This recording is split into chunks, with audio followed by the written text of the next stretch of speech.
Hey guys, this another video talking about masculinity and manliness. I don't have a quote or anything on this one particularly. I just wanted to talk about maybe at its foundation what manliness is. It's a word that gets thrown around a lot, as does masculinity, and I don't know that there's a lot of discussion on a universal definition of what that means. So I'm going to try and offer something approaching a universal definition for masculinity, manhood. I'm going to start, though, real quickly talking about the difference between being a child and being an adult. It's also a little ambiguous anymore. In a legal sense, it's defined by age. I think it's pretty clear that that's not a very good way to define that. So I made a quick list, and it's just 3 items in each category, one for adult and one for child, and it's kind of like the 2 sides of the same coin of 3 different aspects. So an adult, now let me go with this. The child will ask, who's in charge? And an adult will say, the buck stops with me. A child will say, I need help. And an adult says, I'm here to help. A child says, I don't know. And an adult says, let's figure this out. I know that's not really a definition. It's more of an illustration of how you know you've transitioned from being a child to an adult. You notice I didn't say that adults have all the answers. I didn't say that they know what to do. But they know that they're accountable. They know that there's no one above them to make that decision.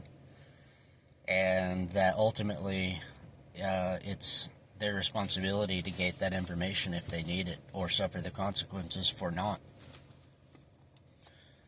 So,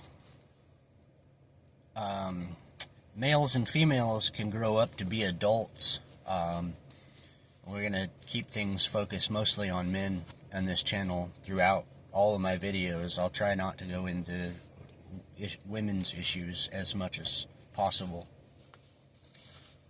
So we'll leave out women adults and what it means to be feminine, but let's just talk about male adults and masculinity. And what's the difference between being a male adult and being manly or masculine? And I would say that to be a real man, to be a good man, you need to have those things, those characteristics and qualities that make a person an adult. But you also have to have some other characteristics that set you a little bit apart. And I'll list them first, and then I'll kind of talk about them. So you need to not only have the attitude that the buck stops with you and that you can be the one to help and that it's up to you to figure things out, but you need to have confidence that you can do that. You need to be dependable and reliable. Not just that you'll show up, but that you'll show up in a spirit of service, that you'll show up to help, that you'll show up to lift people up. And then you need accountability.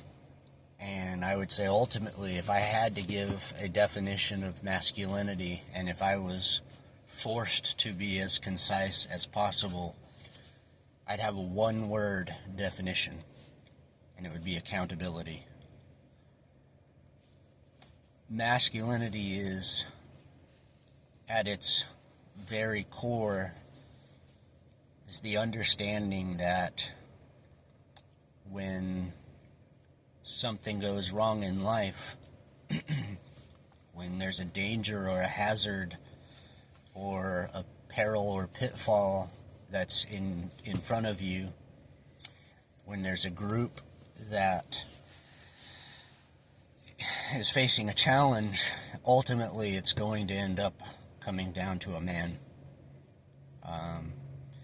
roast me all you want in the comments, people who don't like to hear that, but the fact is, when the ship is sinking, it's the men that are putting the women and children on boats, and it's the real men, not the cowards, that are making it happen. It's about accountability. It's about the fact that there's no one else, but someone still has to pay the consequence. And a real man understands that that consequence is coming no matter what. And the only thing you can do to prevent disaster is to face that and take that challenge head on. And, you know, there's a lot of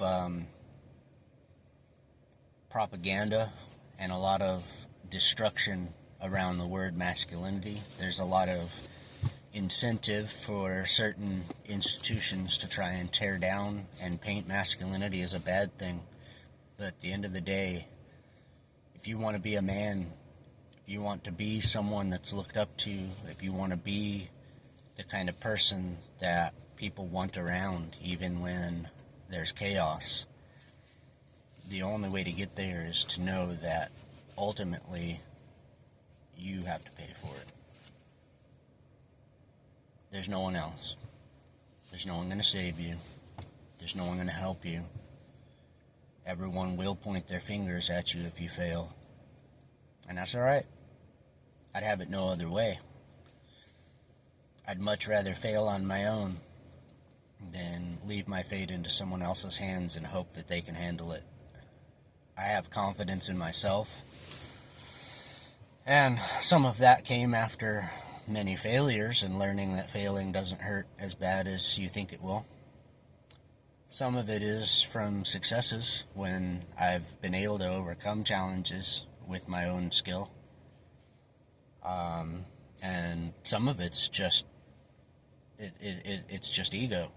It's a little bit of I wouldn't say faking it till you make it, because I don't think that's quite right. I think it's more of a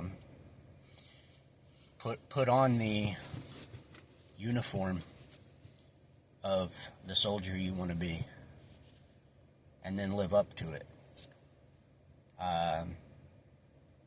I'm going to do some videos about some different books and maybe even some poems and songs and things like that too. But